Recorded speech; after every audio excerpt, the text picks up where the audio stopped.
하나님께서 오늘 우리에게 주신 말씀은 페르시아 제국의 경영 파트너라는 제목으로 함께 말씀을 나누겠습니다. 첫 번째 본문 에스라 1장 1절에서 11절 말씀 함께 봉독하겠습니다. 시작. 바사왕 고레스 원년에 여호와께서 예레미야의 입을 통하여 하신 말씀을 이루게 하시려고 바사왕 고레스의 마음을 감동시키시매 그가 온 나라에 공포도 하고 조서도 내려 이르되 바사왕 고레스는 말하노니 하늘의 하나님 여호와께서 세상 모든 나라를 내게 주셨고 나에게 명령하사 유다 예루살렘의 성전을 건축하라 하셨나니 이스라엘의 하나님은 참 신이시라. 너희 중에 그의 백성된 자는 다 유다 예루살렘으로 올라가서 이스라엘의 하나님 여호와의 성전을 건축하라. 그는 예루살렘에 계신 하나님이시라. 그 남아있는 백성이 어느 곳에 머물러 살든지 그곳 사람들이 마땅히 은과 금과 그 밖의 물건과 짐승으로 도와주고 그 외에도 예루살렘에 세울 하나님의 성전을 위하여 예물을 기쁘게 드릴지니라 하였더라. 이에 유다와 베냐민 족장들과 제사장들과 레위 사람들과 그 마음이 하나님께 감동을 받고 올라가서 예루살렘의 여호와의 성전을 건축하고자 하는 자가 다 일어나니 그 사면 사람들이 은그릇과 금과 물품들과 짐승과 보물로 돕고 그 외에도 예물을 기쁘게 드렸더라.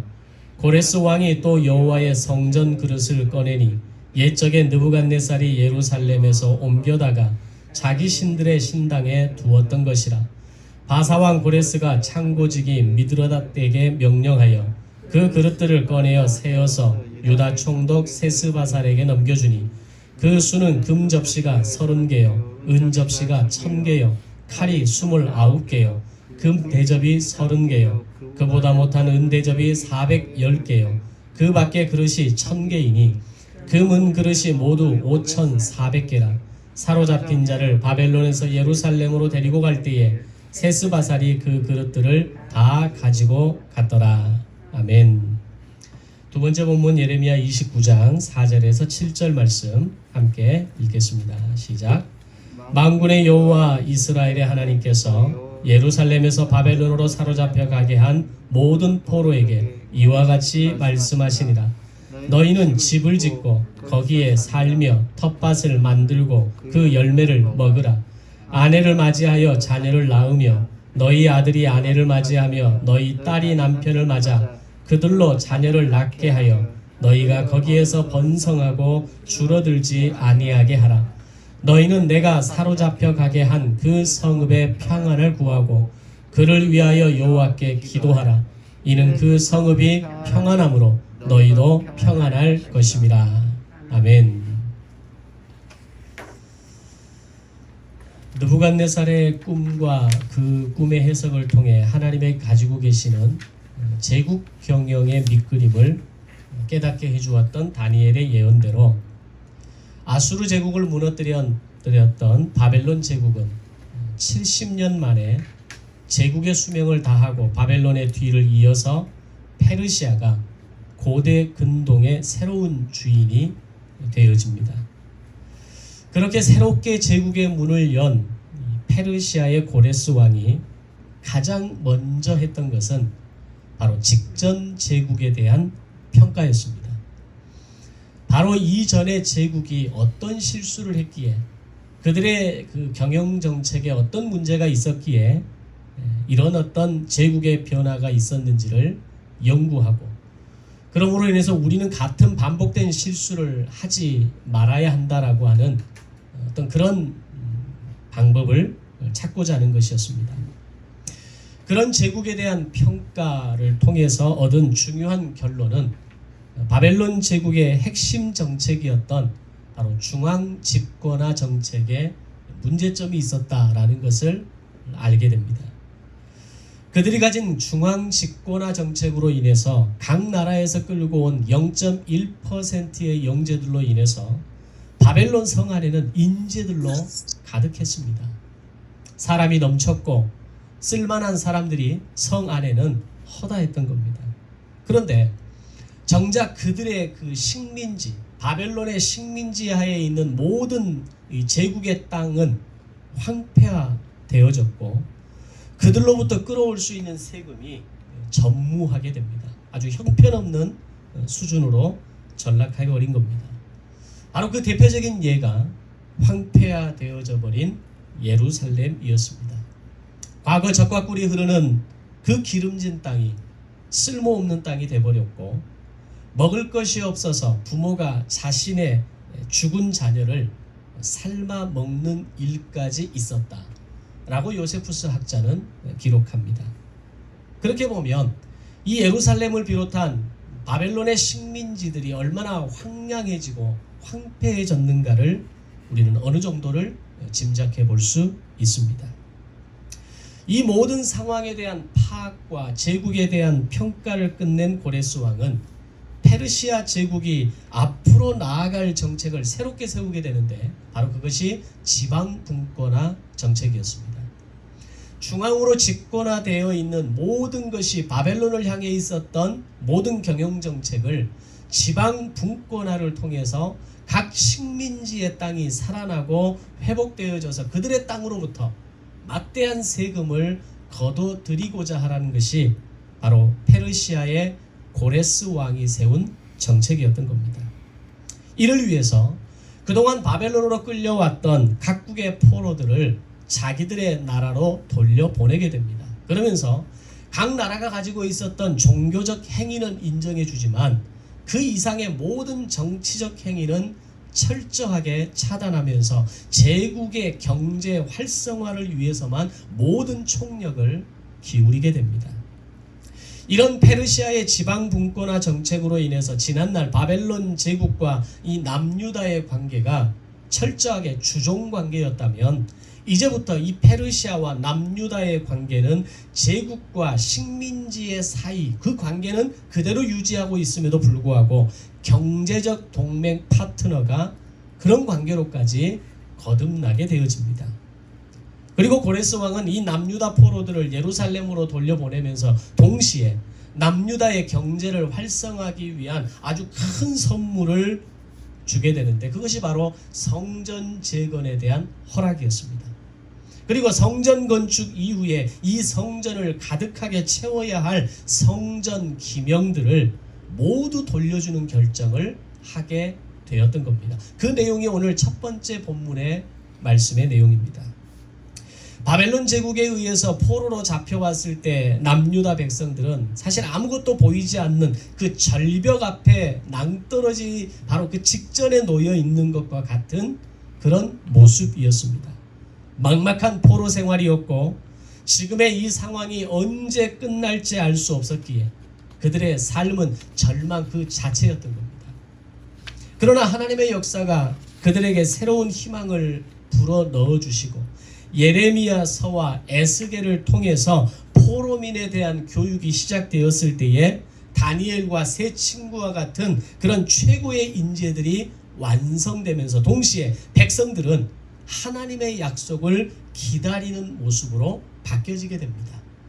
그래서 기약 없는 날짜가 아니라 앞으로 70년이 지나고 나면 다시 우리를 예루살렘으로 회복시키시고 우리를 다시 제사장 나라로 세워주실 것이라고 하는 그런 기대와 소망이 바로 포로로 끌려갔던 유대인들에게, 남유다의 민족들에게 세워지게 되는 겁니다. 바로 그런 상황에서 어느 날 하나님의 시간에 이르자 바로 고레스 왕의 조서를 통해서 예루살렘에 돌아갈 수 있게 되었고, 하나님의 성전까지 재건할 수 있게 된 것입니다. 이를 위해서 성전 재건에 필요한 은과 금과 기타 물건과 그리고 각종 짐승들까지도, 심지어는 과거 예루살렘 침략 때 가져왔던 모든 성전의 기명들을 돌려주겠다라고 했던 겁니다. 이렇게 모든 상황이 갑자기 70년 만에 완전히 뒤바뀌게 되어졌을 때에 남유다의 이스라엘 백성들, 이 유대인들의 마음이 얼마나 기뻤겠느냐라는 겁니다. 사실 그 전에 아직 전조정상이 없었던 때였잖아요. 비록 페르시아가 쳐들어오긴 했지만 벨사살 왕은 바벨론 제국의 문을 굳게 닫고 우리는 절대로 멸망하지 않을 것이라는 이름하에 6개월의 잔치를 벌이는 상황이었습니다. 그런 상황에서 이 바벨론이 무너질 것이라고 누가 감히 상상했겠습니까? 그리고 이스라엘 백성들은 비록 약속을 품고 살아가긴 하지만 과연 그때가 언제일까? 어떤 사건을 통해서 그게 이루어질까를 상상할 수도 없는 그런 시기였다라는 겁니다. 근데 갑자기 페르시아가 바벨론을 무너뜨리고 멸망시키고 그 상황과 함께 고레스의 조서를 통해서 다 돌아가라, 각국의 나라로, 자기의 나라로 돌아가라는 명령이 떨어졌을 때, 그리고 빈손으로 돌아가는 것이 아니라 성전 재건을 위한 모든 물품들을 지원받아서 그렇게 돌아갈 때 이스라엘 백성들의 이 남유다의 유대인들이 얼마나 기뻤겠느냐라는 겁니다. 에스라는 바로 그 감격과 기쁨의 순간을 기억하면서 이 에스라서를 기록하고 있습니다. 그럼 여기서 생각해 볼 수 있는 첫 번째 질문은, 왜 페르시아는, 이 페르시아의 고레스 왕은 남유다에 대한 이런 엄청난 특혜를 허락했는가라는 겁니다. 실제로 다른 많은 포로의 식민지 나라가 있었지만 그들에게 동일한 이런 일들을 하지는 않았습니다. 특별히 남유다를 향해서, 남유다의 포로들을 향해서 아주 엄청난 특혜들을 허락했다라는 겁니다. 페르시아의 입장에서는 바벨론의 모든 포로들을 자기의 나라로 돌아가도록 허락하는 것만으로도 그것은 파격적인 결정입니다. 그리고 이스라엘 백성들의 입장에서는 충분히 은혜를 받는 결정이 될 수 있는 겁니다. 그런데 고레스는 남유다에 대해서만큼은 좀 더 특별하게 성전 재건에 대한 허락과 더 나아가 성전 기명 5,400점의 유물을 모두 다 돌려주도록 한 것입니다. 그것은 바로 남유다를 향한 제국의 투자였습니다. 고레스 왕이 가진 목표는 남유다를 비롯한 페르시아 제국의 모든 식민지의 경제가 다시 활성화되기를 바랬습니다. 그 목적은 뭐겠습니까? 그 나라들로부터 막대한 세금을 걷어들여서 과거 바벨론 제국이 식민지들로부터 아무것도 걷어들일 수 없었던 그것을 반복하지 않고 이제는 페르시아가 다시 새로운 경제정책을 통해서 식민지의 세금을 끌어들이겠다는 겁니다. 그리고 그들로 하여금 많은 세금을 통해서 더 큰 제국을 이루어 가고자 하는 야망이 페르시아에게는 있었던 거죠. 그런데 그 가운데 가장 많은 세금을 거둬들일 수 있는 가능성 있는 나라를 하나를 꼽게 되는데 바로 그것이 남유다였습니다. 그리고 그들을 향해서 파격적인 투자와 대우를 통해서 남유다의 회복을 다른 어떤 식민지의 국가보다 가장 적극적으로 도왔다라는 겁니다. 그러나 이 모든 것이 세금 확보를 위한 고레스 왕의 치밀한 전략이었다 할지라도 실제로 하나님께서 예레미야 선지자를 통해서 말씀하셨던 바벨론 포로 70년을 통해서 회복하시겠다라고 하는 그 말씀이 성취된 것입니다. 또한 에스겔 선지자의 성전 조감도를 통해서 보여주신 성전 재건의 성취였다라는 겁니다. 즉 고레스 왕의 치밀한 전략과 그의 아이디어를 통해서 된 것처럼 보이지만 그러나 이 모든 계획이 하나님의 큰 그림 계획 속에 들어가 있는 것이었다는 겁니다. 어떤 것도 인간의 계획과 의지로 되어진 것이 아니라 제국 경영의 결정까지도 고레스 왕의 그 머릿속에서 나온 전략까지도 하나님의 계획과 하나님의 큰 그림 속에 다 들어가 있는 결과였다는 겁니다. 과거 70년 전에 예레미야를 통해서 선포되었던 약속에 대한 그 회복에 대한 약속의 말씀이 바로 70년 후에 고레스 왕을 통해서 그를 사용하시는 도구로 사용하셔서 하나님은 그 뜻과 계획을 이루어가고 계시는 겁니다. 예레미야 25장 11절 13절 말씀에서 이렇게 말씀합니다. 이 모든 땅이 폐허가 되어 놀랄 일이 될 것이며 이 민족들은 70년 동안 바벨론의 왕을 섬기리라. 여호와의 말씀이니라. 70년이 끝나면 내가 바벨론의 왕과 그의 나라와 갈대아인의 땅을 그 죄악으로 말미암아 벌하여 영원히 폐허가 되게 하되 내가 그 땅을 향하여 선언한 바 곧 예레미야가 모든 민족을 향하여 예언하고 이 책에 기록한 나의 모든 말을 그 땅에 임하게 하리라. 아멘. 70년 전에 하나님께서 예레미야를 통해 이 주신 이 말씀이 정확하게 고레스 왕 때에 페르시아를 통하여서 바벨론을 멸하시고 영원히 폐허가 되게 하셔서 내 백성 이스라엘을 돌아오게 하시겠다는 말씀을 이루신 겁니다. 또한 에스겔 40장 4절 말씀에서 그 사람이 내게 이르되 인자야 내가 네게 보이는 그것을 눈으로 보고 귀로 들으며 네 마음으로 생각할지어다. 내가 이것을 네게 보이려고 이리로 데리고 왔나니 너는 본 것을 다 이스라엘 족속에게 전할지어다 하니라. 아멘. 성전 조감도 마저도 바벨론 포로의 그 기간 가운데 하나님은 에스겔을 부르셔서 그를 통해서 성전 조감도, 성전 설계도를 다시 주셔서 그것을 기억하고 전달하게 하는 역할을 했다라는 겁니다. 예레미야와 에스겔을 통해 주신 이 두 말씀은 남유다가 다시 예루살렘으로 돌아가게 될 것이라는 것과 성전 조감도를 보여주신 분이 하나님이시라는 것을 정확하게 말씀하고 있습니다.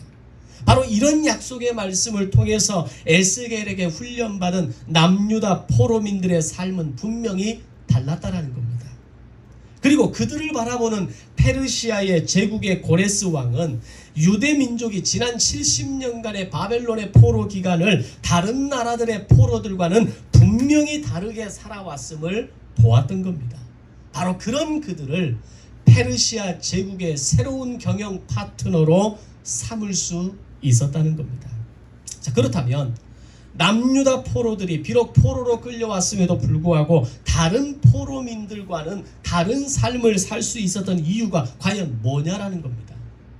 바로 그런 이유들을 보고 페르시아의 고레스 왕은 그들에 대한 파격적인 대우와 파격적인 투자를 통해서 그들을 파트너로 삼았기 때문입니다. 바로 그 이유는 예레미야 선지자가 요구한 삶의 4가지 방식이 유대 포로들에게 있었기 때문입니다. 그것이 오늘 두 번째 본문 예레미야 29장 4절에서 7절의 말씀입니다.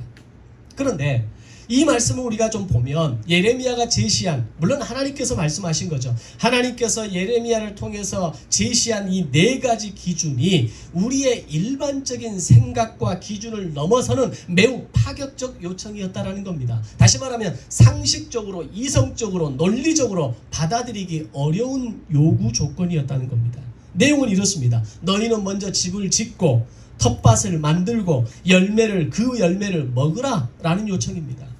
그리고 바벨론에 끌려가서 기죽고 살지 말고 거기에서도 결혼하고 자녀를 낳아서 번성하고 그 자녀가 또 결혼해서 또 자녀를 낳는 이런 일의 번성함을 이루어내라는 겁니다.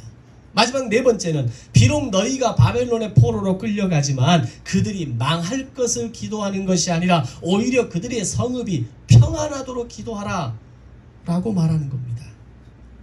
사실 이런 요구를 포로로 끌려가는 이들에게 했다는 것도 이해가 되지 안 되지만 놀라운 것은 이런 말도 안 되는 요구를 그대로 받아들여서 실제로 살아낸 사람들이 바로 유대인 포로민들이었습니다. 그들이 그렇게 할 수 있었던 이유는 뭘까요? 바로 하나님께서 예레미야에게 말씀하셨기 때문입니다. 비록 그것이 그들이 가진 이성과 논리로 이해가 되지 않을지라도 하나님의 말씀하심이기 때문에 그들은 따랐던 겁니다. 오늘 우리가 말씀을 지키고 따른다라는 것은 내가 이해할 수 있고 내가 받아들일 수 있고 내가 지켜낼 만한 것을 골라서 지키는 것이 말씀에 대한 자세가 아니라는 것을 우리에게 도전하고 있는 겁니다. 우리가 말씀을 듣거나 말씀을 읽고 말씀을 깨달을 때 우리가 이해할 만하고 들을 만하고 논리적으로 충분히 수용될 만한 말씀이 얼마나 있던가요? 또는 내 삶 가운데서 지켜낼 만한 그런 지킬 만한 정도의 수준인 것들이 얼마나 있던가요? 대부분의 말씀들이 우리가 생각하는 그 수준을 넘어섭니다. 내가 감당할 수 있는 분량을 넘어섭니다.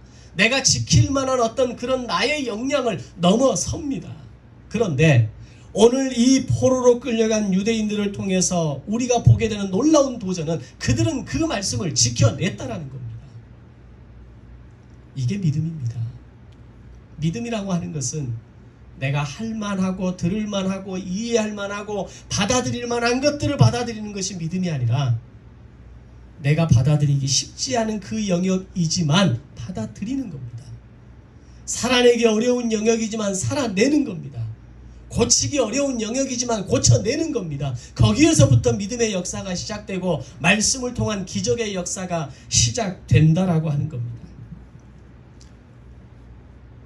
아브라함이 갈대아 우르를 떠날 때도 그러했고 아들 이삭을 모리아 산에서 번제를 드릴 때에도 그러했고, 모세가 이스라엘 백성들을 출애굽시킬 때에도 그랬고, 여호수아가 가나안 땅에 들어가서 첫 번째 정복해야 할 여리고성을 정복할 때에도 그랬습니다. 하나님의 말씀이 우리에게 다가올 때 내게 받아들일 수 있는, 이해할 수 있는, 그래서 살아낼 만하다는 말씀으로 다가오지 않는 것이 대부분이라는 겁니다. 그러나 포로민들은 그 말씀을 담아내고 살아내고 지켜냈을 때 성경에 놀라운 역사와 기적이 일어난 것들을 보게 됩니다. 그렇다면 오늘 나의 인생에 하나님의 말씀을 온전히 믿는 믿음으로 살아낼 때 또 다른 기적 같은 인생이 저와 여러분의 삶 가운데 일어나게 될 줄로 믿습니다. 왜 기적이 일어나지 않느냐? 왜 우리의 일상의 삶은 늘 공고하고 늘 괴롭고 늘 외롭고 늘 변하지 않는 인생을 살아가느냐? 내 안에 그런 기적의 역사가 일어날 만한 결단이 없는 겁니다.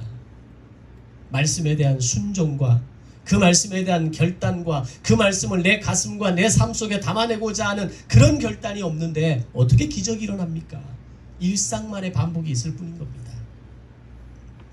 예레미야를 통해 말씀하신 이 네 가지 기준이 분명 얼른 이해가 되지 않고 쉽게 받아들이기 힘든 기준도 있었지만 중요한 것은 남유다의 포로들은 그 기준을 따르고 지켰다는 겁니다. 좀 더 들어가 보면 집을 짓고 텃밭을 만든다는 것은 삶의 정착과 애착이 있는 삶을 의미합니다. 어떻게 포로로 끌려간 인생이 삶에 대한 애착과 삶에 대한 어떤 그런 정착하고자 하는 그런 어떤 안주의 마음이 있을 수 있겠습니까? 하루빨리 이 지긋지긋한 생활을 끝내고 내 조국 예루살렘으로 돌아가서 그곳에다가 집을 짓고 그 땅을 다시 일궈서 사는 것이 포로들의 유일한 꿈 아닐까요? 그런데 하나님께서는 예레미야를 통해서 집을 짓고 텃밭을 가꾸어서 거기에서 나오는 열매를 따 먹으라고 말씀합니다. 좋습니다. 거기까지는. 근데 그곳에서 결혼도 하고 자녀를 낳아서 번성하라고 말하는데 이걸 정상적으로 받아들여서 그렇게 살 수 있겠습니까? 예를 들면 지금 각 정당에서 대선 주자를 정하기 위해서 각 지역 경선 투표를 하고 있습니다. 그런데 민주당 후보들에게 경선의 토론 자리에서 어떤 공통적으로 던진 질문 가운데 하나가 이런 질문이었습니다. 지금의 저출산율을 어떻게 하면 높일 수 있겠습니까? 여러분들이 생각하는 공약, 여러분이 생각하는 대안을 말씀해 주십시오라는 질문이었습니다. 그때 한 후보는 이렇게 얘기합니다. 아이가 자라는 과정에서, 양육의 과정에서 어느 시점까지 매달 100만 원씩 지급하면 출산율이 높여질 수 있습니다 라고 이야기합니다. 또 다른 한 명의 후보는 물적 자원도 중요하지만 그렇게 자녀를 낳아서 기를 수 있는 환경을 만들어줘야 합니다. 그러면서 몇 가지 제시하는 공약을 이야기합니다. 다른 한 후보는 이렇게 얘기합니다. 그보다 더 본질적인 접근에서 젊은 부모 세대가 자녀를 낳고 싶고 그 자녀들이 내가 사는 이 다음 세상을 살아가게 하고 싶고 부모의 허덕이는 인생이 자녀에게 대물림되지 않도록 하는 것에서부터 시작되어야 출산율을 높일 수 있습니다. 그리고 몇 가지 정책들을 이야기합니다.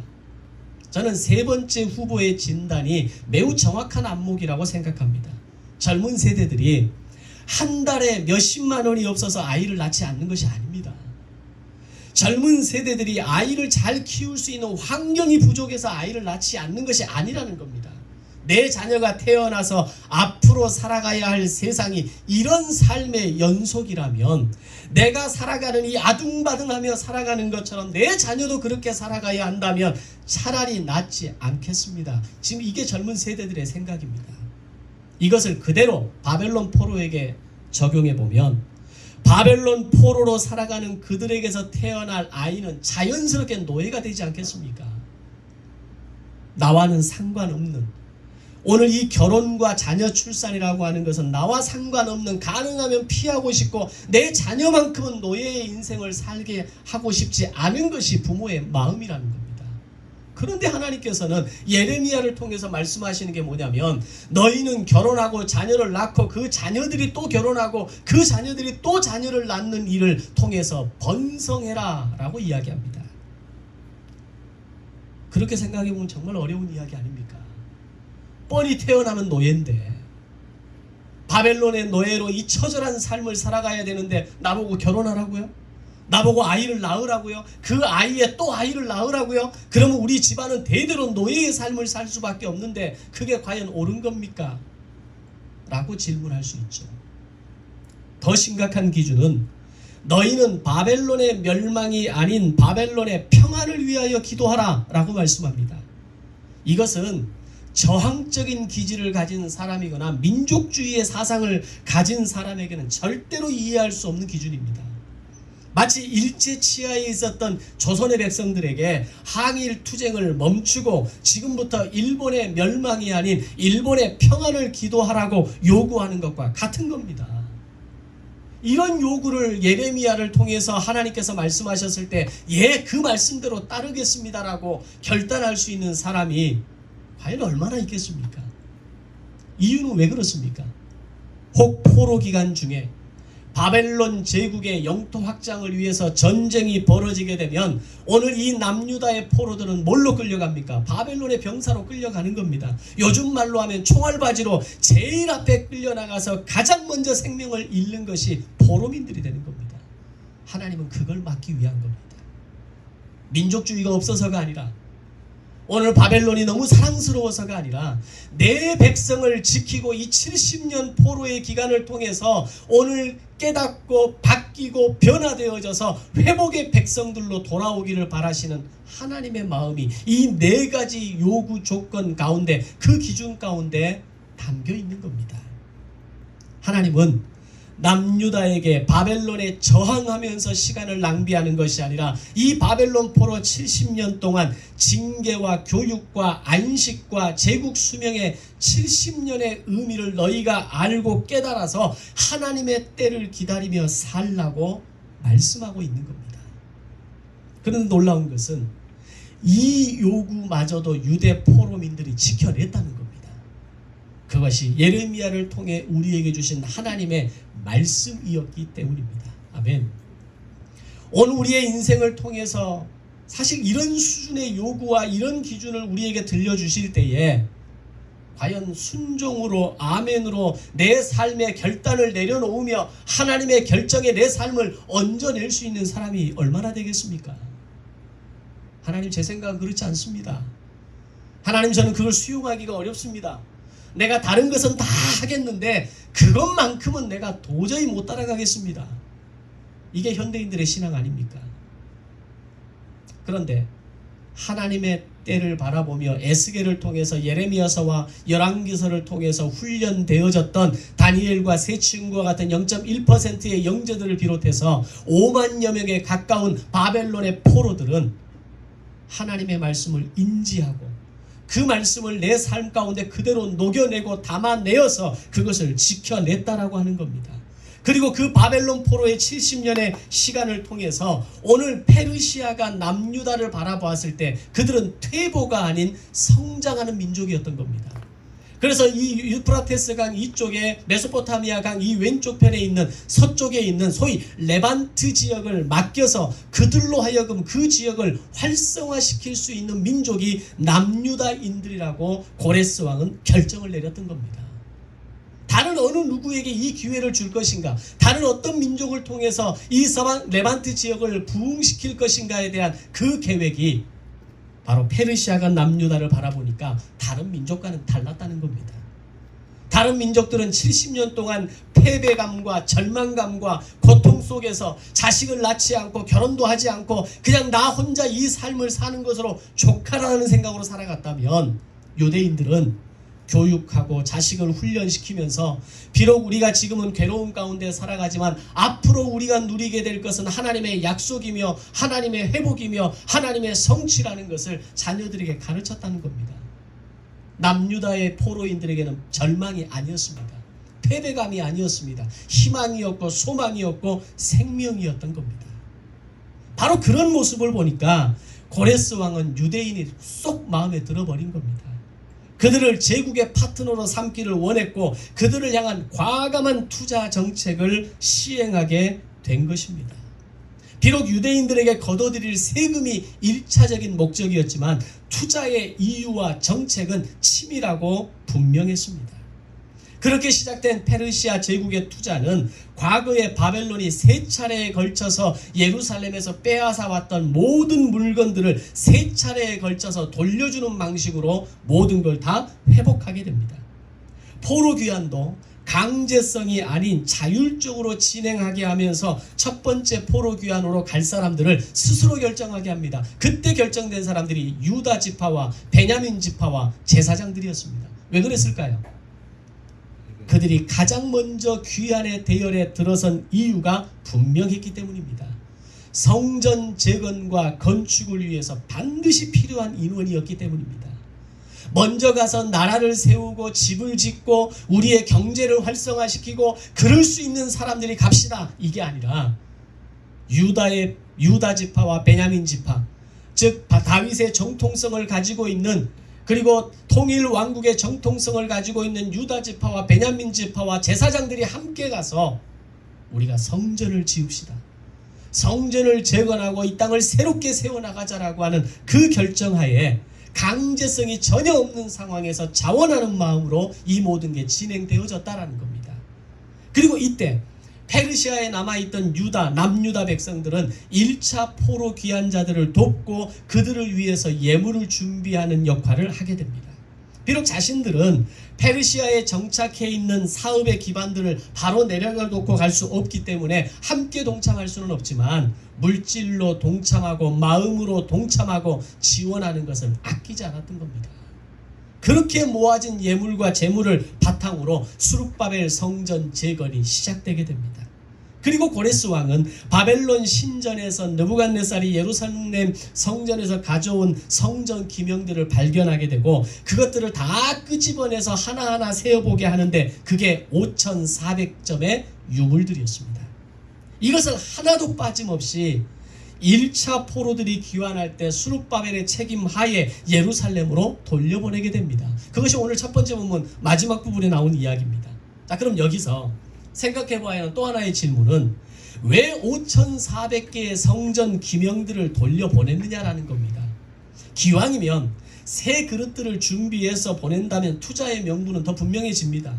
그것을 1차 포로민들의 손에 들려보낼 때에 낡고 오래된 그릇이 아니라 새 것으로 보낸다면 더 뽀대가 나지 않겠습니까? 그런데 고레스 왕은 그 5,400개의 성전 유물들을 그대로 1차 포로민들이 어깨에 메고 수레에 싣고 갈 수 있도록 내어줬다는 겁니다. 바로 이것이 진짜 투자의 묘수라는 겁니다. 지금은 우리나라의 고속열차 KTX뿐만 아니라 SRT도 있고 앞으로 몇 년 안에 더 빠른 고속열차가 들어서게 될 거라고 이야기합니다. 그래서 부산에서 서울까지 30분 45분이면 갈 수 있는 시대가 불과 얼마 후에 이제 조만간에 열리게 된다라고 이야기합니다. 그런데 지금 이 KTX가 우리나라에 처음 첫 발을 문을 열게 된 게 2004년입니다. 2004년 대한민국 고속철도의 첫 출발인 KTX가 시작되기 전까지는 통일호 새마을호가 가장 빠른 열차였습니다. 이때 고속철도를 운영하고 있는 세계 여러 나라 가운데 독일, 프랑스, 일본 이 세 개의 나라가 우리나라에 서로 고속철도를 유치하기 위해서 기술 이전을 위한 기술 전쟁을 벌이고 있는 때가 1992년이었습니다. 이 치열한 경쟁을 뚫고 당첨된 나라가 바로 프랑스와 프랑스의 기차 떼제베였습니다. 물론 기술력과 경쟁력, 금융 등의 모든 면을 따져서 결정한 결과이지만 그 결정의 이면에는 누구나 아는 또 하나의 이야기가 있습니다. 바로 프랑스가 지난 병인 양요 때 가지고 갔던 외규장각 도서를 조건 없는 반환으로 다 돌려주겠다라고 결정해버린 겁니다. 물론 그것이 루머였다라는 말도 있지만 대부분의 많은 사람들이 그렇게 생각하지 않습니다. 프랑스가 내놓은 그 외규장각 도서의 유물들을 받아들었을 때 대한민국이 결정할 수 있는 선택은 뭐였겠습니까? 독일, 프랑스, 일본 가운데 기왕이면 프랑스를 선택하는 겁니다. 유물은 그런 겁니다. 얼른 보기에는 골동품처럼 보이고 더 세련되고 좋은 것을 만들면 되지만 유물은 그 나라의 정신이고 정체성이 되는 겁니다. 비록 지난 70년을 통해서 바벨론 느부갓네살과 벨사살 왕에 의해서 그 귀하고 그 소중한 것들이 정말 아무렇게나 쓰여지고 술잔으로 쓰여지고 허들의 도구로 쓰여졌지만 그러나 유물은 유물인 겁니다. 바벨론의 벨사살 왕이 거기에 술을 따라 마시고 잔치의 허들의 도구로 사용할 때 그것을 직접 보는 0.1%의 영재들과 그것을 전해들은 유대인들의 가슴은 무너졌을 겁니다. 그런데 그런 아름다운 그런 의미 있는 유물들을 고레스 왕이 하나도 빠짐없이 모두 돌려준다고 했을 때 그것을 자기들의 어깨에 메고 고국으로 돌아갈 수 있다는 말을 들었을 때 귀한 자들의 마음이 얼마나 기뻤겠습니까? 그것은 민족의 정체성의 회복을 의미하는 거였고 하나님의 성전이 회복되는 첫 단추의 의미였고 그래서 고레스의 정책에 적극적으로 동참하고자 하는 백성들의 마음이 모아질 수밖에 없는 이유가 되는 겁니다. 이게 투자의 정석입니다. 페르시아의 고레스 왕은 진정한 투자가 뭔지를 알았던 겁니다. 페르시아의 투자 정책은 거기서 끝나지 않습니다. 유물 5,400점의 이 유물들이 반환되자 그리고 성전이 재건되자 바로 뭐가 회복되겠습니까? 성전 제사가 회복됩니다.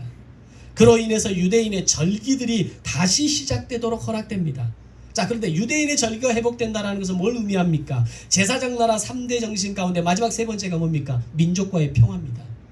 유대인의 절기 유월절, 초막절, 오순절을 지킴으로 인하여서 민족이 하나 되고 그 민족의 하나됨을 통해서 모든 적들을 몰아내고 제사장 나라의 정신으로 평화를 이루어 갑시다라는 게 유월절 정신입니다. 절기의 정신입니다. 근데 그 절기를 페르시아가 허락했다는 겁니다. 이런 의미를 몰랐을까요? 충분히 알았을 겁니다. 연구했을 거고 이 이스라엘의 절기들이 무엇을 의미하는지 페르시아의 고레스 왕은 누구보다 잘 알았을 겁니다. 그런데도 허락한 겁니다. 또한 사내들인 공회를 설립하게 하면서 유대 자치기구를 인정합니다.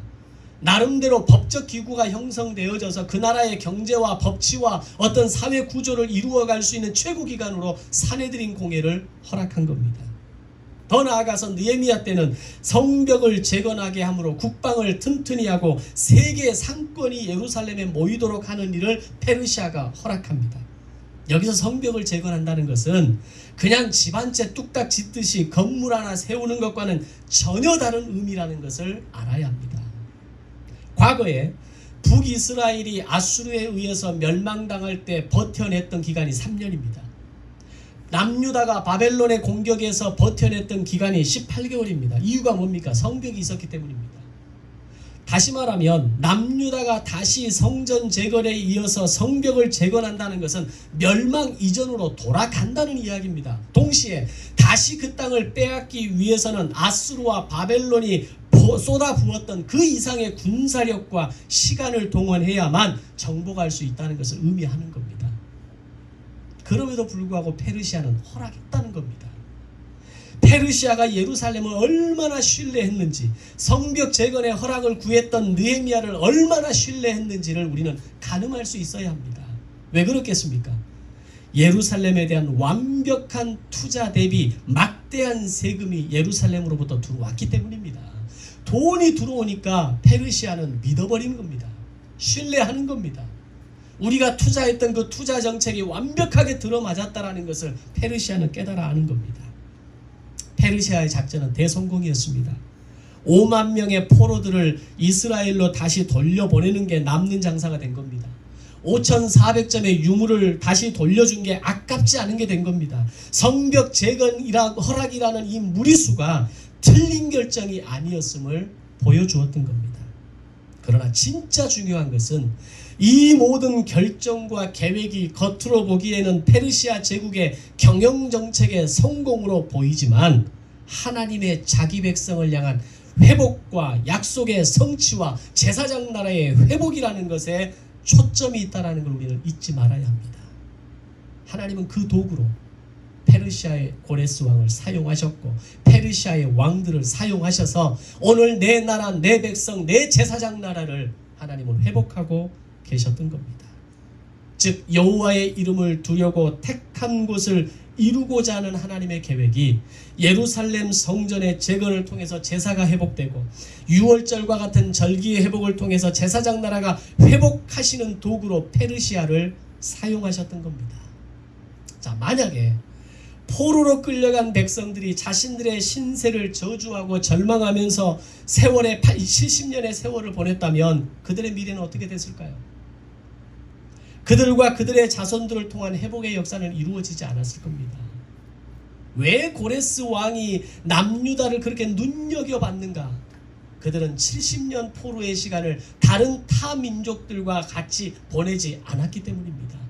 절망 속에 묻혀서, 패배감 속에 쌓여서, 우리에게는 미래가 없다라는 생각 속에 휘말려서 그렇게 함몰되는 인생을 살아가지 않았던 겁니다. 그런 남유다를 보니까 희망이 있는 겁니다. 얘들한테 레반트 지역을 맡겨서 그 레반트의 모든 지역을 부흥시키고 활성화시키는 도구로 이들을 사용해야 되겠다는 계획을 세웠던 겁니다. 이유는 딱 하나입니다. 예레미야의 가르침을 마음 다해 들었기 때문입니다. 에스겔을 통한 미래의 회복의 메시지를 가슴에 품었기 때문입니다.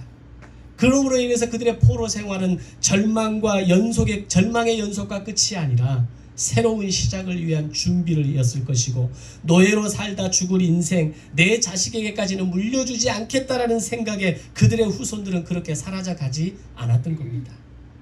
하나님의 약속의 말씀을 기억하고 집을 짓고 땅을 일구고 열매를 따먹고 결혼해서 가정을 이루고 자녀를 낳아 번성하고 바벨론의 성읍의 평안을 구하고 기도했을 때에 하나님께서는 그들에게 아버지의 때를 허락해 주셨던 겁니다. 오늘 우리의 인생에 절망의 그늘이 다가올 때 왜 나는 이렇게 받게 되지 않을까? 왜 내 인생은 늘 이렇게 공고할 수밖에 없을까? 왜 내 인생은 이렇게 늘 막히는 인생처럼 살아갈 수밖에 없을까? 그 속에 함몰되면 안 됩니다.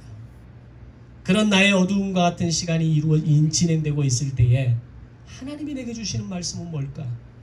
하나님이 오늘 나에게 주시는 말씀이 무엇이고, 내가 지켜야 할 말씀이 무엇이고, 내가 살아내야 할 말씀이 무엇인가를 고민하고 살아내고 영적 바벨론 포로 70년을 보내게 될 때 하나님은 반드시 하나님의 때에 준비된 자를 사용하시고 그를 통해 하나님의 역사를 이루어가게 되실 줄로 믿습니다. 그것이 말씀의 힘이고 그것이 말씀을 믿고 살아가는 성도의 인생의 힘이 되는 겁니다. 오늘 여러분의 인생에 괴로움이 있습니까? 앞이 보이지 않습니까? 내 인생이 너무나 불확실하게 보여져서, 내 삶의 기반이 너무 약하게 보여서, 내가 이루고 있는 나의 삶의 주변 환경이 너무 열악해 보여서 희망이 없는 것처럼 보입니까? 그러나 그 희망, 그런 어떤 절망의 그 그늘을 뚫고 나오는 희망의 빛, 말씀의 빛을 여러분의 삶에 모셔드리고 그 말씀을 지키고 살아내며 그 성경에 나타난 놀라운 말씀의 기적들이 오늘 저와 여러분의 인생 가운데 펼쳐지시기를 주님의 이름으로 축원합니다. 말씀은 지킬만 해서 지키는 것이 아닙니다. 이해되어져서 지키는 것이 아닙니다. 받아들여져서 지키는 것이 아닙니다. 때로는 이성과 논리를 뛰어넘는 것이라 할지라도, 때로는 내가 정말 지킬 수 있는 힘이 없는 것이라 할지라도 그 말씀을 살아내고 담아내고 지켜낼 때 우리는 그 말씀의 놀라운 역사를 보게 될 것입니다. 기도하겠습니다. 생명의 주인이 되시는 하나님 아버지, 감사합니다. 오늘도 우리의 인생에 말씀으로 도전해 주시고 그 말씀의 역사를 통해서 우리를 깨닫게 하시고, 조금 버겁고 힘들고 외로운 인생이지만 그러나 바벨론 포로 70년의 시간을 그들이 어떻게 보내야 하는지에 대한 말씀을 지키고 살아냈을 때 하나님의 때에 하나님의 방법으로 놀라운 기적의 역사가 시작되었던 것처럼 오늘 우리의 인생의 이 외로운 시간 가운데 함몰되어져서 패배감과 절망감과 막막함에 살아가는 것이 아니라 하나님의 약속의 말씀을 가슴으로 담아내고 그것을 신실하게 지켜내며 그 말씀의 역사를 이루어 나가는 하나님의 거룩한 백성들이 되게 하여 주시옵소서. 성경에 나타난 그 기적의 역사가 오늘 나의 인생에 나타나는 놀라운 기적의 사실이 되게 하여 주시옵소서. 감사드리오며 예수님의 이름으로 기도드리옵나이다. 아멘.